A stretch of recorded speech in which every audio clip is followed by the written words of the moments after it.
Assalamu alaikum. Today we are going to learn about significant figures. So all the accurately known digits and the first doubtful digit in any measurement is known as significant figures. जब भी आप अपने कोई instrument को use करते हुए reading लेते हो तो आपको किस तरह पता चलेगा कि आपके जो रिजल्ट है दैट इज ऑथेंटिक, उसके सारे डिजिट्स एक्यूरेट हैं, कोई उसमें डाउट तो नहीं है, that is gonna clarify through significant figures. अब इसके कुछ रूल्स आ जाते हैं आपके पास। So all digits reported as a direct result of a measurement are significant. जब भी आप अपने इंस्ट्रूमेंट को यूज करते हुए कोई रिजल्ट निकालते हो तो बेसिकली उसकी जो रीडिंग होती है दैट उसके सारे digits they are significant. The number 2 we are having the reported non zero digits are always significant. 1 till 9 आपके सारे नॉन जीरो डिजिट्स कहलाते हैं, ठीक है। तो ये हमेशा हमारे पास किसी भी रीडिंग में हमेशा सिग्निफिकेंट होंगे, ठीक है। इसमें कोई डाउट वाली बात नहीं है कि आप क्लैरिफाई कर सकोगे, डाउट क्लेम कर सकोगे ये हमारे पास सिग्निफिकेंट है कि नहीं है।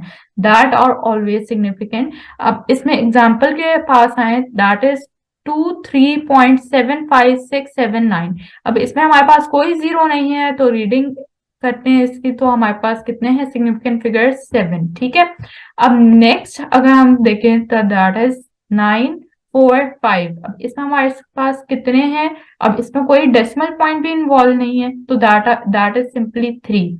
अब all the accurately known digits, जो हमारे पास 2, 3 है, that is the accurate digit over here, that is the authentic value, ठीक है। अब पॉइंट के बाद हमारे पास doubtful, this is the first doubtful digit, और इसको हम अब क्लैरिफाई करते हैं कि जी ये हमारे पास रीडिंग उससे आगे वाले डिजिट्स जो हैं वो सारे सिग्निफिकेंट हैं कि नहीं है। So this is the process which we are going through in these. The next rule is zeros between significant digits are also significant। जो आपके पास रीडिंग आती है उसके अंदर डेसिमल पॉइंट ना हो, ठीक है, और उसके अंदर जीरो आ जाए, ठीक है। अब ये फर्स्ट केस है जीरो का हमारे पास 8903। अब इसके अंदर कोई डेसिमल पॉइंट नहीं है, ठीक है, और ये है भी वैल्यू के बिटवीन में, तो ये हमेशा आप कहोगे कि सिग्निफिकेंट है। Reading it is equals to 4। The next rule we are having final zeros or zero after decimal are significant। Point के बाद हमारे पास जितने भी जीरोस आएंगे अपनी रीडिंग में, ठीक है, वो हमारे पास हमेशा सिग्निफिकेंट होंगे पॉइंट के बाद, रिमेंबर, ठीक है। फाइनल जीरोस जो हमारे हैं राइट साइड की तरफ, लेफ्ट की तरफ नहीं कह रही मैं। The next rule we are having is zeros used for spacing the decimal point are not significant। Here zeros are placeholders only। अब यहाँ पे हमारे पास zeros किस लिए यूज हो रहे हैं, प्लेस होल्डर्स के तौर पे। For example 0.03 is equals to 1।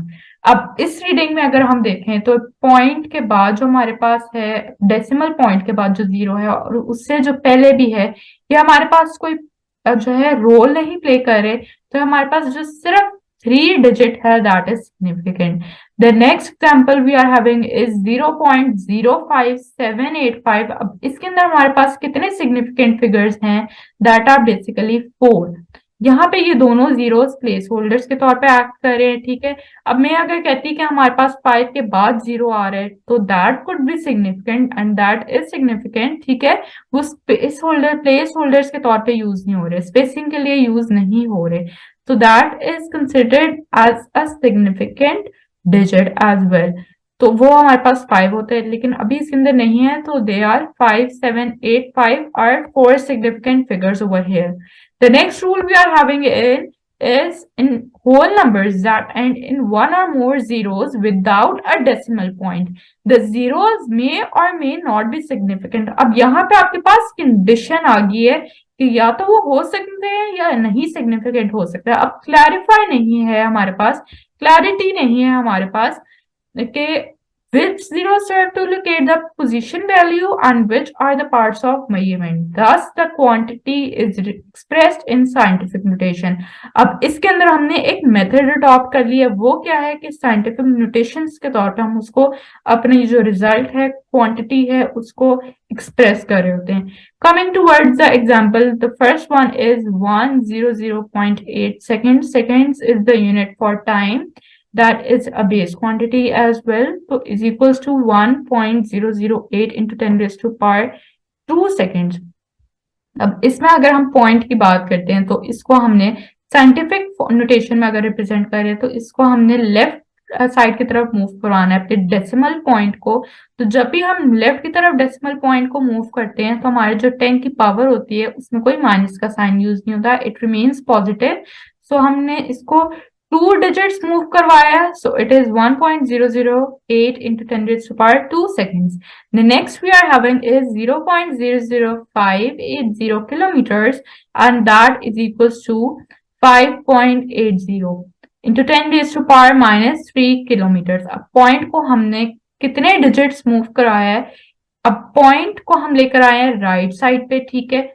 कितनी वैल्यूज 1 2 3 डिजिट्स मूव करवाए हैं, तो दैट इज -3। राइट साइड की तरफ जब भी मूव करते हैं तो उसके अंदर हमारी जो 10 की पावर है उसके साथ माइनस साइन भी यूज होता है। The next we are having is 210.0 grams, और इसको पॉइंट को हम डेसिमल पॉइंट को लेकर आए हैं 2 के बिल्कुल साथ।